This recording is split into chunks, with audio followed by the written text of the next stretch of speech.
The letter sat in my bag for 3 days before I could touch it again. Cream-colored envelope with my name in perfect handwriting, 5 words inside that felt heavier than everything I'd survived. Will you marry me? I should have felt grateful, and part of me did. Kane Struman had given me freedom when I couldn't take it myself, had removed Louise from my life like erasing a stain, had paid my rent and changed my locks and disappeared into the night like some character from a movie I didn't ask to star in. But gratitude wasn't love, and freedom wasn't the same as healing. So I moved to a smaller place on the edge of town, 1 bedroom, thin walls, bare floors, but mine. I worked doubles at Burger Haven, sometimes closing at midnight and opening at 5, my body aching but my mind clearer than it had been in years. At night, I sat alone in the silence I'd fought for and made myself one promise that I repeated like a mantra. I will never depend on a man again. Not even the one who saved me. For 2 months, it felt like peace. Then small things started going wrong in ways that made my skin crawl. $20 disappeared from my emergency fund, and I counted it 3 times, convinced I'd miscounted or spent it and forgotten. A week later, 30 more was gone. I changed hiding spots, switched to a lockbox, moved it to different drawers, it kept happening. Then came the footsteps, and that's when I knew. Walking home from my closing shift, I heard them behind me, matching my pace exactly like a shadow I couldn't shake. I stopped at a crosswalk and they stopped. I crossed and they crossed. I turned down a side street and they followed at the exact same distance, never closer, never farther. When I finally reached my building and locked the door, my phone buzzed with a message from an unknown number. No greeting, no explanation, just 6 words that made my blood run cold. You can't hide forever, Esther. I knew that writing style, those patterns, that particular brand of cruelty disguised as concern. Louise Ken had come back. Not openly, not violently, he was too smart for that. The paper he'd signed with Kane's men watching said he couldn't contact me, couldn't approach me, couldn't touch me. But it didn't say he couldn't destroy me from the shadows, and Louise had always been good at finding loopholes. I post stories like this every week about people who discover that freedom isn't given once, it's fought for every single day. Tap subscribe so you don't miss what happens when the past refuses to stay buried. My manager called me into the office on a Tuesday afternoon, her face tight with something between concern and accusation. Someone had reported money missing from the register, someone had told her I'd been acting strange, someone had suggested she check my bag. She didn't say who and she didn't have to. I saw him in the parking lot as I left that day. Luis, standing by a car 3 rows over, not looking at me, not approaching, just there. A reminder that he could reach me whenever he wanted, that the paper he'd signed meant nothing if he was careful enough. The suspension letter said, pending investigation, which meant I had no income, no way to pay rent, no proof I hadn't done exactly what he'd accused me of doing. That night, I sat on my bed with Kane's letter in my hands, having read it 100 times before. 5 words, a phone number, an offer I didn't know how to accept because accepting it felt like admitting I couldn't survive alone. But Luis was proving something I didn't want to face. Freedom given by someone else could be taken away just as easily. I picked up a pen, my hand steadier than I expected.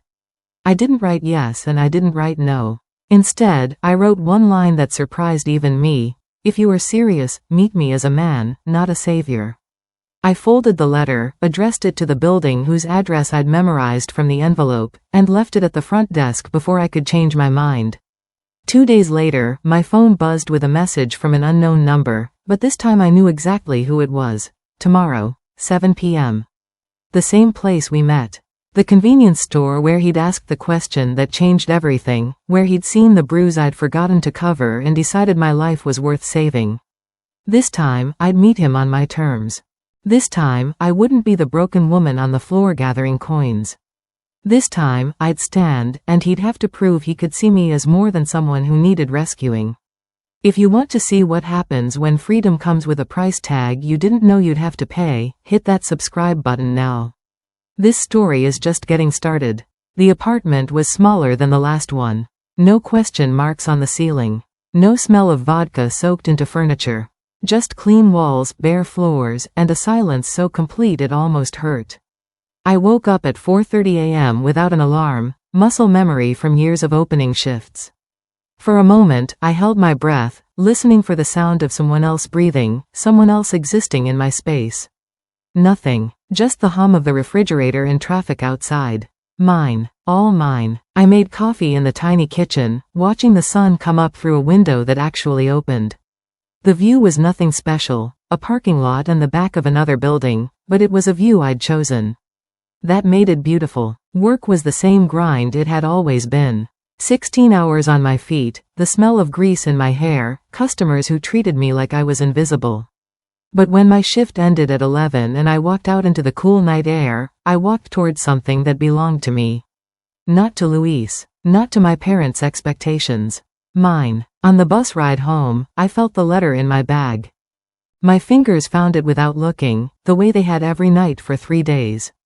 The envelope was starting to soften from handling, the edges worn. I pulled it out once I got inside, door locked, shoes off, sitting on the couch I'd bought secondhand but picked out myself. The cream-colored paper caught the lamplight. My name in that precise handwriting.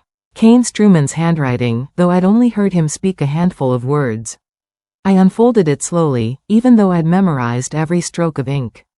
Will you marry me? 5 words. A phone number below. An offer from a man who'd rewritten my entire life in one night. Who'd made Luis disappear? Who'd given me keys to an apartment I didn't have to share with someone who made me small? I should have been grateful. I was grateful. But gratitude felt like debt, and debt felt like dependency, and dependency was what had kept me trapped for 4 years. I'd made myself a promise the day I moved in here, never again. Never depend on a man for my safety, my home, my peace. Never owe anyone that kind of power over my life. Not even the man who'd asked, "Who the hell put hand on you?" like my answer mattered. I folded the letter, put it back in the envelope, and slid it into the drawer of my nightstand. Maybe tomorrow I'd know what to say. Maybe next week. Maybe never. For now, I had something more important. Silence that was mine, space that was mine, a life that belonged to no one but me. That night, I slept better than I had in years. I didn't know yet that someone was already watching. That my peace had an expiration date I couldn't see coming. The peace lasted exactly 43 days before the first crack appeared. I kept my emergency fund in a white envelope tucked inside a tampon box under the bathroom sink. Not creative, but effective. Luis had never touched anything related to periods, his disgust more reliable than any lock. Old habit, but it had worked for years. I counted the bills every Sunday morning like a ritual. $260. Every extra tip, every spare 5 from skipping lunch.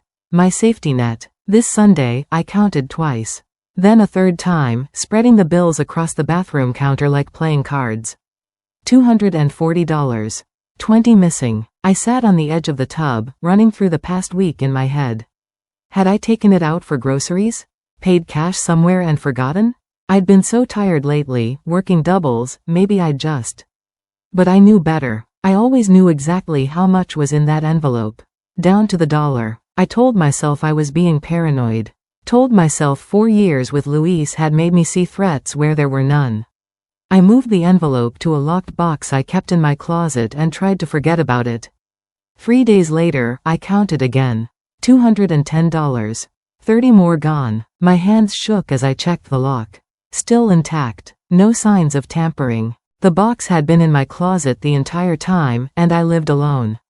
The door had a deadbolt I used every single night. I changed hiding spots. Moved the money to a book on my shelf, one of those hollow ones with the pages cut out. Checked it obsessively, morning and night. A week passed. I started to relax, started to think maybe I'd been wrong, maybe I had spent it somehow. Then I opened the book and found $150 instead of $210. This time, I didn't question myself. This time, I knew. The thefts were small, calculated, designed to make me doubt my own sanity before I believed someone was really doing this. It was a tactic I recognized, one I'd lived with for 4 years. Someone had access to my apartment. Someone who knew exactly how to make me feel crazy. Someone who'd promised to disappear but had apparently changed his mind about keeping promises. I sat on my bedroom floor with the hollow book in my lap and felt the walls closing in again. The apartment that had felt like freedom suddenly felt like a cage I'd locked myself inside. And somewhere out there, someone had a key I didn't know about. The money disappearing was one thing. What happened on Thursday night was something else entirely. I left Burger Haven at 11:47 p.m., the latest closing shift I'd worked in weeks. The parking lot was empty except for my manager's car and the dumpsters that always smelled like old grease and regret. The bus stop was 3 blocks away, well lit but deserted at this hour. I'd walked this route 100 times. Knew every cracked section of sidewalk, every burned-out streetlight, every corner where I needed to stay alert. Tonight felt different. I heard them half a block from the restaurant. Footsteps behind me, steady and deliberate. Not rushed. Not trying to catch up. Just there. I slowed my pace. The footsteps slowed. I sped up. They sped up, maintaining the exact same distance.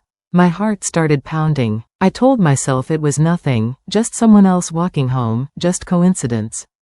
But 4 years with Luis had taught me to trust my instincts, and every instinct I had was screaming. I stopped completely at the next intersection, pretending to check my phone. The footsteps stopped. I could hear breathing now. Not heavy, not labored. Just the sound of someone standing 15 feet behind me in the dark. I turned around slowly. The street was empty. Shadows from the buildings, a parked car with a broken taillight, a street lamp buzzing overhead. No one there. But I'd heard them. I knew I had. I kept walking, faster now, my hand gripping my keys between my fingers like claws. The footsteps started again, matching my new pace perfectly. When I reached the bus stop, I stood under the brightest light and pulled out my phone with shaking hands. The footsteps stopped at the edge of the light. I could feel someone watching me. Could sense their presence just beyond where I could see. The bus took 7 minutes to arrive. Longest 7 minutes of my life. When I finally climbed on and collapsed into a seat, I looked out the window. Still nothing. No one. Just empty sidewalk and shadows that could have been anything. I made it home, locked the door, checked every window, pulled all the curtains.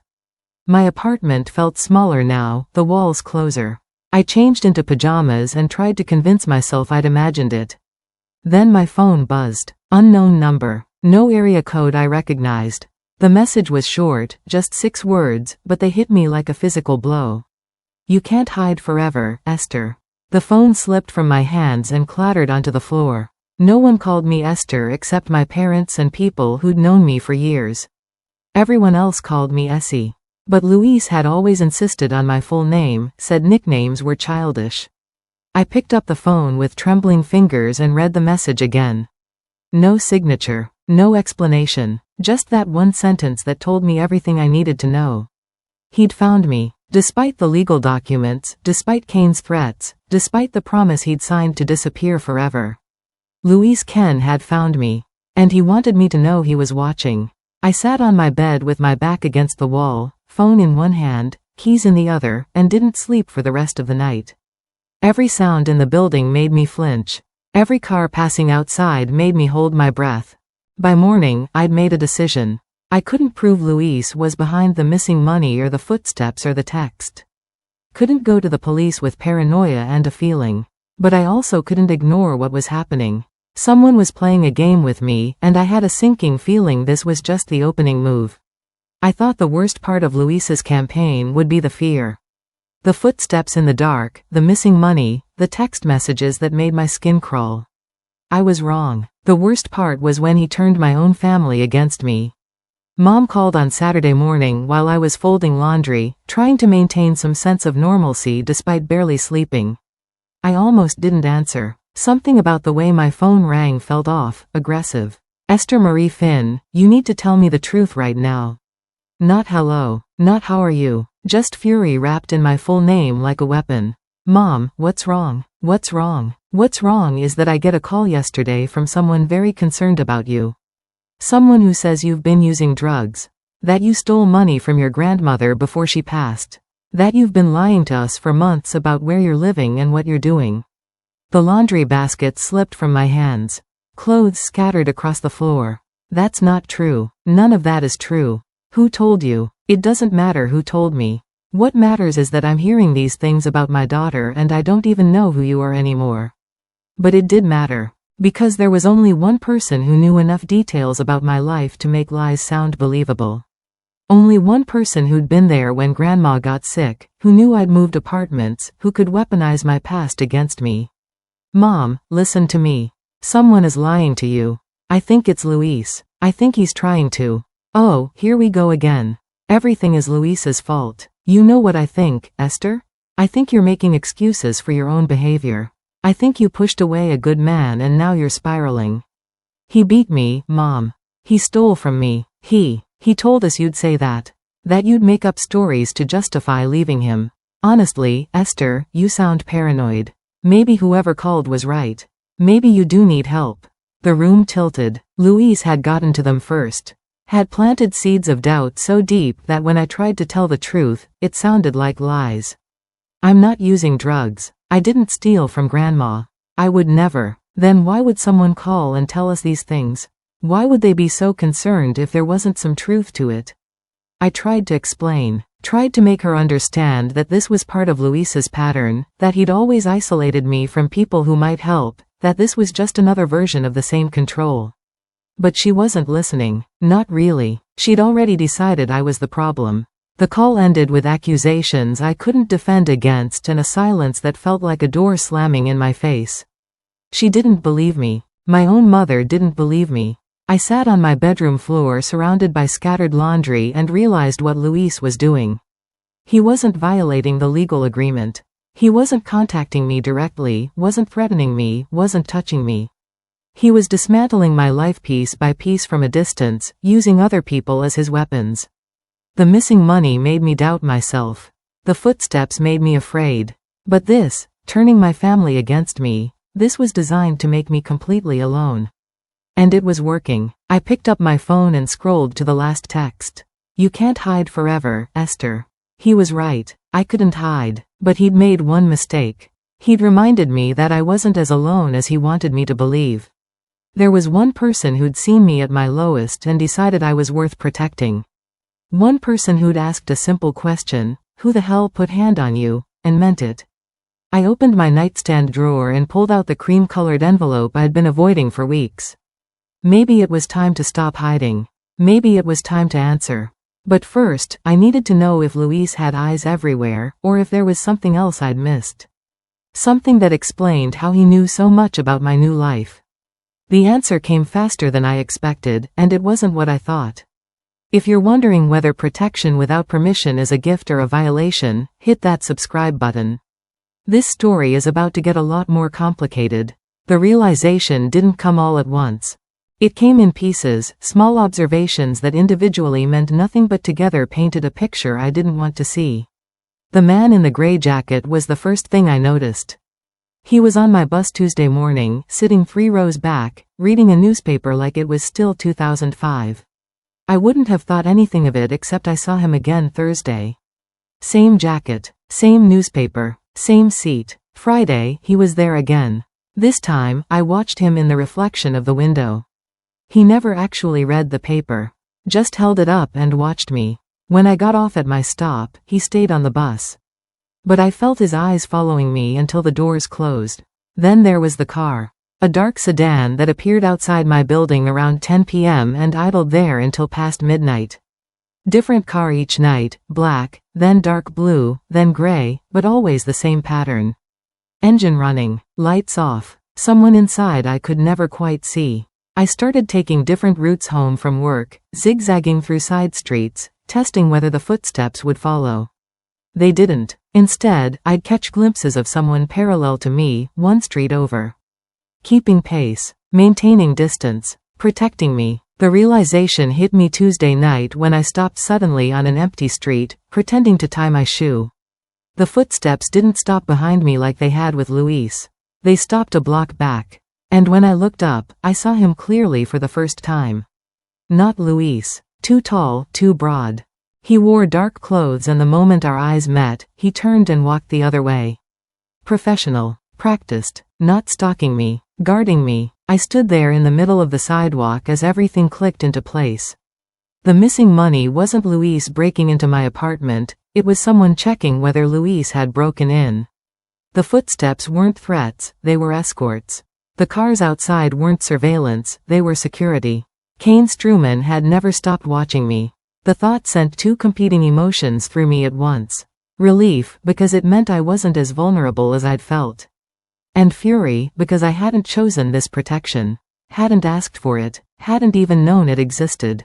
For 6 weeks, I'd been living in what I thought was freedom while someone orchestrated my safety from the shadows. Making decisions about my life without my knowledge or consent. I went home that night and tore my apartment apart looking for cameras, bugs, anything that would explain how Kane knew I needed protection. I found nothing, but that almost made it worse. It meant his surveillance was so good I couldn't even detect it. I pulled out my phone and typed a message to the number on Kane's letter, the one I'd been avoiding for weeks. I know you're watching me. 3 dots appeared immediately. He'd been waiting. Someone has to. My hands shook as I typed back. I didn't ask you to. Luis is back. You know that, right? I stared at the message. Of course Kane knew. He probably knew about the missing money, the phone calls to my mother, every single thing Luis had done. And he'd watched it all happen without telling me. Without asking if I wanted his help. Why didn't you just tell me? I typed. You needed to choose to reach out. Not be forced. I threw my phone across the room. It bounced off the couch and landed on the floor, screen still glowing with Kane's message. He was right and I hated him for it. Hated that he'd given me the illusion of independence while pulling strings I couldn't see. Hated that part of me was grateful. Hated that I'd spent 6 weeks thinking I was surviving alone when I never had been. But most of all, I hated that Luis had been playing a game I didn't know I was in, and Kane had been the only one keeping me alive. I picked up the phone. The cream-colored envelope was still in my nightstand, but I didn't need it anymore. I knew what I had to do. Tomorrow, I'd go to work. And Luis would make his final move. I just didn't know it yet. Knowing Kane was watching didn't prepare me for what Luis did next. He walked into Burger Haven at 2:47 p.m. on a Wednesday, right in the middle of the lunch rush. I was at the register taking orders when I looked up and saw him standing in line. Clean-shaven, neat clothes, sober. He looked like the man I'd met 5 years ago, before everything turned dark. My hands froze on the keyboard. Every instinct screamed at me to run, to call someone, to do anything except stand there and wait for him to reach the counter. But he didn't come to my register. He let 3 people go ahead of him until Sarah's line opened up. Then he ordered a coffee, paid with exact change, and sat down at a table by the window like he had every right to be there. I watched him through my peripheral vision while taking orders on autopilot. He didn't look at me. Didn't acknowledge my existence. Just sat there drinking his coffee and scrolling through his phone like any other customer. 10 minutes later, my manager Kelly called him over to her office. I watched through the window as they talked. Luis nodded, gestured, spoke with the earnest expression of someone sharing important information. Kelly's face got serious. She took notes. Luis left 5 minutes later without glancing in my direction. The lunch rush ended. I cleaned tables and refilled napkin dispensers and tried not to think about what he'd said to her. Tried to tell myself it didn't matter because Kane was watching, because I had protection, because Luis couldn't actually hurt me anymore. At 4:15, Kelly called me into her office. Esther, we need to talk about something serious. Money's been missing from your register. Over the past 2 weeks, we're short almost $300 on your shifts. The room tilted. That's not possible. I always count my drawer. I know this is uncomfortable, but I had someone come in today with some concerns about you. He said you've been struggling financially, that you might be desperate. Luis. He'd laid the groundwork. Made me look guilty before I even knew I was being accused. Kelly, I didn't take any money. I swear. Whoever told you that was lying. The drawer counts don't lie, Esther. I've been over them 3 times. She showed me the logs. Numbers that didn't make sense. Discrepancies that appeared only on my shifts, only in the past 2 weeks. Perfectly documented evidence of theft I hadn't committed. I'm going to have to suspend you pending investigation. I'm sorry, but until we figure out what happened, you can't work here. I walked out of Burger Haven 20 minutes later with my last paycheck and a sick certainty that Luis had planned every detail. The missing money from my apartment hadn't been about stealing from me, it had been about framing me. Making me look desperate enough to steal from work. 6 years at that job. 6 years of doubles and closes and grease burns and rude customers. The one thing I'd built entirely on my own, the one piece of my life Luis had never touched. Gone. I sat in my car in the parking lot and finally understood what he was doing. He couldn't hurt me directly, so he was destroying everything around me until I had nothing left. No family who believed me. No job to support me. No money to survive on. He was backing me into a corner where I'd have to choose, crawl back to him, or accept help from Kane. Either way, I'd lose my independence. That night, I pulled out the cream-colored envelope for the last time and wrote my response. The apartment felt smaller that night, like the walls were closing in on everything I'd fought to build. I sat on my bed with my last paycheck on the nightstand, $243 that had to cover rent, food, and utilities until I found another job. My emergency fund was gone, stolen in increments so small I'd questioned my own sanity. My family thought I was a drug addict and a thief. My manager thought I'd stolen from the register. Luis had systematically dismantled my life without ever technically breaking the agreement he'd signed. Without Kane's men having any legal reason to intervene. He'd been smart about it. Patient. Calculated. And I was exactly where he wanted me, desperate, isolated, and running out of options. I pulled the cream-colored envelope from my nightstand drawer and unfolded the letter inside. The paper had gone soft from handling, the creases worn from being opened and closed so many times over the past 6 weeks. Will you marry me? 5 words. A phone number. An offer that had felt like a cage every time I'd read it before. But tonight, it felt different. Not like rescue. Not like dependency. Like a choice I'd been too proud to make. I'd spent 6 weeks proving I could survive alone, and I had. I'd gotten the apartment, kept the job, paid my bills, built a life that belonged to no one but me. I'd done everything right, and Luis had destroyed it anyway. Not because I was weak. Not because I'd failed, but because he was willing to break every unspoken rule while I played by all of them. Kane had been watching the whole time, seeing Luis chip away at my foundation while respecting my need to stand alone. He could have intervened, could have made Luis disappear permanently. Could have solved all my problems with a single phone call. But he hadn't. He'd waited for me to choose. I picked up a pen, my hand steadier than I expected. I didn't write yes, because yes felt like surrender. I didn't write no, because no meant facing Luis completely alone, and I wasn't stupid enough to think pride was worth dying for. Instead, I wrote one line that surprised even me as it appeared on the page. If you are serious, meet me as a man, not a savior. I read it twice, making sure the words said exactly what I meant. This wasn't me accepting rescue. This wasn't me admitting I couldn't survive alone. This was me demanding he see me as an equal, not a victim he'd pulled from the wreckage. If Kane Struman wanted me in his life, he'd have to prove he understood the difference between saving someone and standing beside them. I folded the letter, slipped it back into the envelope, and addressed it to the building whose location I'd memorized from the return address. Tomorrow, I'd drop it at the front desk. Tomorrow, I'd find out if the man who'd asked, "Who the hell put hand on you?" could respect the woman who'd learned to answer that question herself. Tonight, I sat in the silence of my small apartment and made peace with the fact that independence didn't mean refusing all help. It meant choosing who deserved to offer it. My phone buzzed on the nightstand. Unknown number. My heart jumped, expecting another threat from Luis. Instead, the message was different. The restaurant cameras caught someone tampering with your register. You'll get your job back. I stared at the words. Kane, still watching, still protecting me even when I'd been too stubborn to acknowledge it. I typed back, thank you.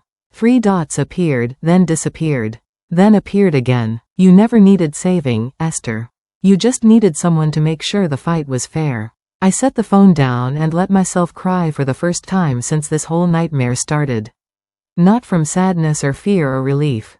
From something else entirely. From finally understanding that asking for help didn't make me weak.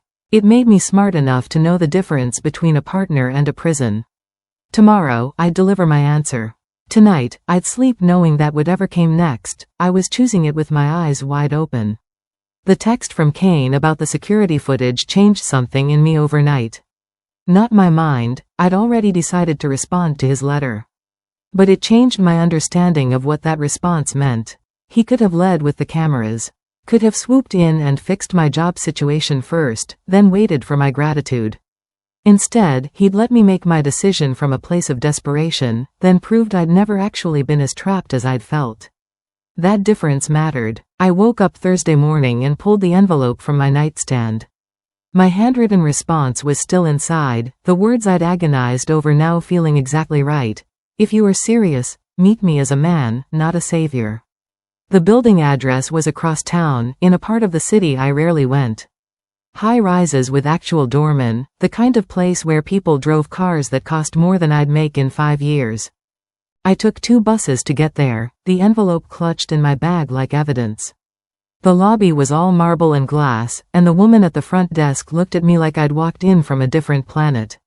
Which, honestly, I had. I need to leave something for Kane Struman, I said, keeping my voice steady.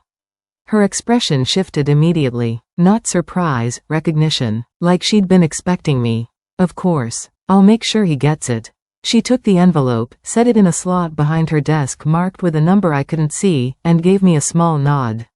Professional. Practiced. Like delivering letters to mysterious Korean men with neck tattoos was just part of her job description. I walked out without waiting for confirmation, without asking when he'd get it, without leaving my number. He already had my number. He'd had it for 6 weeks while I pretended I wasn't aware of his protection. The bus ride home felt longer than the ride there. I kept expecting my phone to buzz, expecting an immediate response, but nothing came. I worked a short shift at Burger Haven. Kelly had called that morning, apologetic and embarrassed, saying the security footage cleared me and I could come back whenever I was ready. I went home, made dinner, tried to watch TV. My phone sat on the coffee table like a live grenade. At 9:47 p.m., it finally buzzed. Unknown number, but I knew exactly who it was before I even opened the message. Tomorrow, 7 p.m. The same place we met. No greeting, no small talk. Just a time, a place, and an expectation that I'd understand. The convenience store, where he'd found me broken on the floor gathering coins. Where he'd asked the question that changed everything. Where I'd confessed to a stranger and somehow trusted him with my address. Full circle. I typed back a single word, okay. 3 dots appeared, then disappeared. Then nothing. He didn't need to say more. Neither did I. I set my phone down and realized my hands were shaking. Not from fear. From something else entirely. Anticipation, maybe. Or the strange vertigo of standing at the edge of something that could either save me or destroy me, and choosing to jump anyway. Tomorrow, I'd meet Kane Struman face to face for only the second time. Tomorrow, I'd find out if the man who'd watched me from the shadows for 6 weeks could stand in the light and meet me as an equal. Tomorrow, everything would change again. But tonight, I had one more thing to do. One final move in the game. Luis thought he was winning. I pulled out my phone and called my mother. If you want to see what happens when 2 broken people decide to build something whole together, hit that subscribe button. This is where everything changes. The call with my mother the night before had been short. I'd told her about the security footage, about Luis manipulating her, about the truth she hadn't wanted to hear 6 weeks ago. She'd listened this time. Actually listened. We had a long way to go, but it was a start. Now I stood outside the 24-hour convenience store at 6:54 p.m., 6 minutes early, trying to decide if I should wait or just go in. The decision was made for me when I saw him through the window. Kane Struman sat in one of the plastic chairs by the front window, the ones no one ever used because they were cracked and uncomfortable. No black wool coat this time. No baseball cap hiding his face. Just a simple dark sweater and jeans, looking so different from the intimidating figure who'd knelt beside me on this same floor 6 weeks ago that I almost didn't recognize him. He looked human, approachable, real. I pushed through the door. The same bell chimed. The same fluorescent lights buzzed overhead. But everything else was different. Kane stood when he saw me. Didn't approach. Just waited while I walked over, 2 terrible cups of convenience store coffee already sitting on the small table between the chairs. You remembered, I said, nodding at the coffee. You looked like you needed it last time.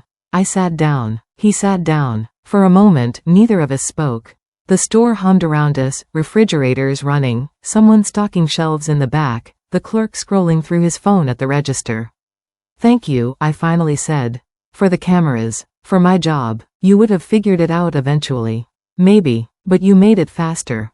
Kane wrapped his hands around his coffee cup but didn't drink. I got your letter. I know. That's why I'm here. Meet you as a man, not a savior. He repeated my words back to me, his accent making them sound different. Not challenging. Considering. What does that mean to you? I'd spent all night thinking about this answer. Practicing it. Making sure I got it right. It means if we do this, whatever this is, I'm not your project. I'm not someone you fix or protect or watch from the shadows. I stand beside you or I don't stand at all.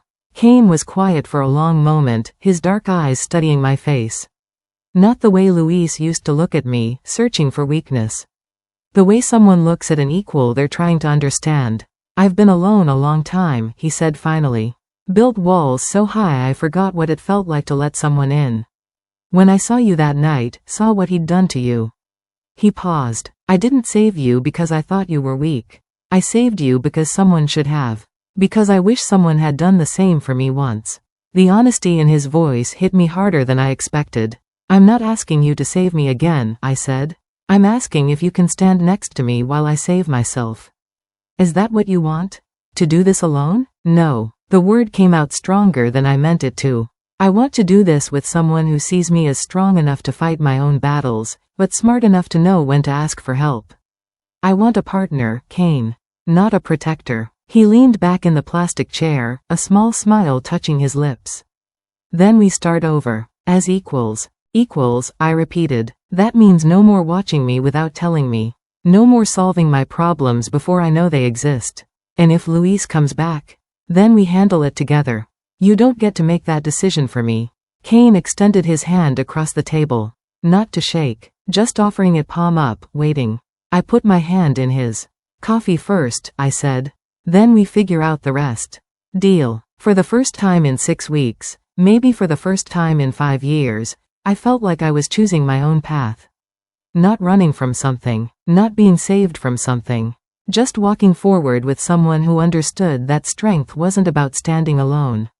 It was about choosing who deserved to stand beside you.